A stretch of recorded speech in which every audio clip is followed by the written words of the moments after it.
Assalomu alaykum. Men urolog androlog shifokor Hoshimov Nodir Noliyevich. Bugun sizlar bilan jamiyatimizda hozirgi kunda keng tarqalgan muammolardan biri, ya'ni illatlardan biri bo'lgan telefonlardan surunkali foydalanishning insonlarning jinsiy salomatligiga, ayniqsa bolalarning jinsiy salomatligiga ta'siri haqida gaplashamiz. Hozirgi kunda jamiyatimizda bolalarimizga telefondan ommaviy ravishda foydalanishga o'zimiz ruxsat berib qo'yganmiz va bu ommaviy ravishda telefonlardan foydalanish insonlarning, ya'ni bolalarimizning jinsiy salomatligiga naqadar ta'siri borligini bir qancha ilmiy institutlar o'rganmoqda. Shulardan biri Amerikada joylashgan John Hopkins nomli institutda bir qancha ilmiy tadqiqotlar o'tkazilib, oxirgi yakunlandi. Sababi oxirgi 15 yillik ichida kichik yoshdagi bolalar katta yoshga yetib, balog'at yoshiga yetib, ya'ni uylanadigan yoshga yetgan bolalar o'rtasida ilmiy tadqiqotlar oxirigacha o'tkazildi. Xo'sh, bu natijasi ko'pchilik uchun qiziq. Qanaqa bo'lyapti? Oxirgi isbotlangan ilmiy maqolalarga ko'ra, bolalarda telefonlardan surunkali ravishda foydalanish ulardagi jinsiy salomatligida bir qancha muammolarni qo'zg'atayotgan ekan. Eng katta chiqayotgan muammolardan biri bu telefonga o'ta bog'liq, ya'ni psixoemotsional bog'liqlikni yuzaga keltiradi. Tasavvur qiling, o'zimiz ham telefonsiz 1 daqiqa masalan bo'lsak, telefonni darrov izlab qolamiz. Bu esa ayniqsa bolalarda kichik yoshdan telefondan doimiy ravishda foydalanib, uni telefondan olib qo'yilsa, bolada katta psixoemotsional stress chaqiradi va bu bolaning ruhiyatiga juda katta salbiy ta'sir qilishi isbotlangan. Aynan telefonlarning birinchi o'rinda turadigan zarar ta'sirlardan biri bu psixoemotsional kuchli bog'liqlik. Shuning natijasida Amerikadagi bir qancha oilalardagi bolalar o'rtasida, ota-onalar o'rtasida jiddiy konflikt kelib chiqishiga sababchi bo'lgan. Bu bizning jamiyatimizda ham hozirgi kunda o'zining natijasini ko'rsatyapti. Sababi bolalar juda agressiv bo'lib qoladi, telefonga qattiq bog'lanib qoladi. Bu ruhiy tomondan bog'liq bo'lgan ta'siri bo'lsa, ikkinchi tomonlama eng katta ta'sirlardan biri bu telefondan doimiy ravishda foydalanish organizmda, bosh miyada gormonlarning yoki organizmning ruhiy hamda jismoniy holatini barqarorlashtiruvchi gormonlarning tizimli ishdan chiqishiga olib keladi. Tasavvur qiling, har kuni kech bo'lishidan qat'iy nazar biz telefonlardan foydalanamiz, uyqudan oldin ham foydalanamiz, bolalarda ham xuddi shu holat ro'y beryapti. Natijada bolaning boshiga juda ko'p miqdorda telefon orqali informatsiya kirib keladi. Bu informatsiyalarni bosh miya qabul qilib, o'zlashtirib, neyronlar juda aktiv ishlash natijasida bosh miyada juda kuchli qo'zg'alish ro'y beradi. Qo'zg'alish ro'y bergandan keyin bosh miyaning tinchlanishi ham demak uzoq vaqt talab qiladi. Har kunlik davomimizda biz 6 soatdan 8 soatgacha bo'lgan vaqt oralig'ida bosh miyamiz tinchlanib dam olish kerak. Aynan shu dam olish chegarasi kamayib boradi. Sababi telefondagi ma'lumotlarni bosh miya qabul qilib, o'zlashtirib, analiz, sintez qilguncha bosh miyada kuchli qo'zg'alish ro'y keladi hamda uni xotirada saqlab, ya'ni bizada esdan chiqarish deyiladi. Esdan chiqarish ikki xil bo'ladi. Qisqa va uzoq esdan chiqarish. Ya'ni esdan chiqarish xotirada saqlab qolish uchun bosh miya hamma ma'lumotlarni, demak, ruschasiga aytganda обработка qilish kerak. Shu обработка qilish natijasida bosh miya juda ko'p vaqt davomida bosh miyada demak qo'zg'alish ro'y beradi. Shu qo'zg'alish natijasida odamning uyqu davri kamayadi. Uyqu davrining kamayishi organizmda prolaktin degan gormonning ko'payishiga, melatonin yoki melanin gormoni kamayishiga olib keladi.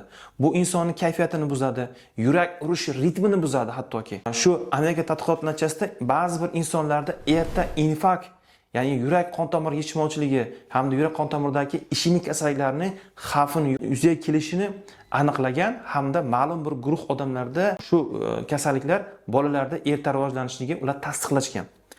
Endi boyaga aytgan prolaktin hamda melatonin gormonlarining organizmda o'zgarish natijasida insonlarda demak doimiy stress hamda prolaktin gormonining ko'payishi bu jinsiy hujayralarning rivojlanishini ham tizimli ravishda ishdan chiqaradi.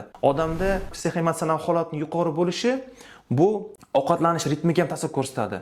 Inson ovqatlanadi, lekin organizmga singib ketmasligi natijasida, ya'ni stress bilan yoki telefonga bog'liqlik informatsiyalar kuchayishi natijasida odam ovqatni oxirigacha his qilmaydi. Shuning natijasida hamda telefon bilan doimiy bog'liqlik natijasida gipodinamiya, kam harakatchanlik hamda boyagi gormonlar tizimni ishdan chiqarishi tizimli ravishda organizmda semizlik holatiga olib keladi. Ortiqcha tana vazni ko'paygandan keyin bu organizmda testosteron, estrogenlar balansini buzilishiga hamda bu asta-sekin jinsiy faoliyatni ham o'z ishidan buzilishiga olib keladi. Hamda eng yana bitta muhim bo'lgan tomonlardan biri telefondan doim foydalanishning. Bu inson doimiy ravishda ovqat yeyotgan paytida ham foydalanib turishi ovqatni hazm qiladigan fermentlarning kamayishiga olib keladi. Ya'ni ovqatni hazm qilish hujayralari bosh miya chalg'igandan keyin shu ovqatni biz his qila olmaymiz. Natijada oshqozon kasalliklari, gastrit, ich buzilishi, ich qotishlar yoki butun oshqozon traktidagi tartibsiz nofunksional holatlar rivojlanishiga olib keladi. Bitta oddiy telefon bilan shuncha muammo deyishingiz mumkinmi? Ha, albatta. Sababi telefon insonimiz hozirgi kunda bizni tizimli ravishda biz qo'llab kelyapmiz. Biz oilada shunaqa muhit yaratishimiz kerakki, telefon kerak. Hamma uchun telefon zarur. Chunki ommaviy axborot vositalarida ma'lumotlar olishimiz, kitoblar o'qishimiz, ma'lumotlar olishimiz kerak. Lekin kun davomida o'zimiz uchun telefondan xoli bo'lgan vaqtni ham ajratib olishimiz kerak.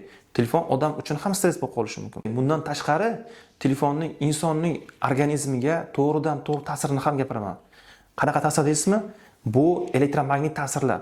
Telefon yonimizda, ya'ni ko'pincha telefonni cho'ntakni old cho'ntakda qo'yishimiz natijasida telefondan Wi-Fi ga bog'langan payti, quvvatlagichda turgan paytida, ayniqsa quvvatlagichda foydalangan paytda juda kuchli elektromagnit to'lqinlar paydo bo'ladi.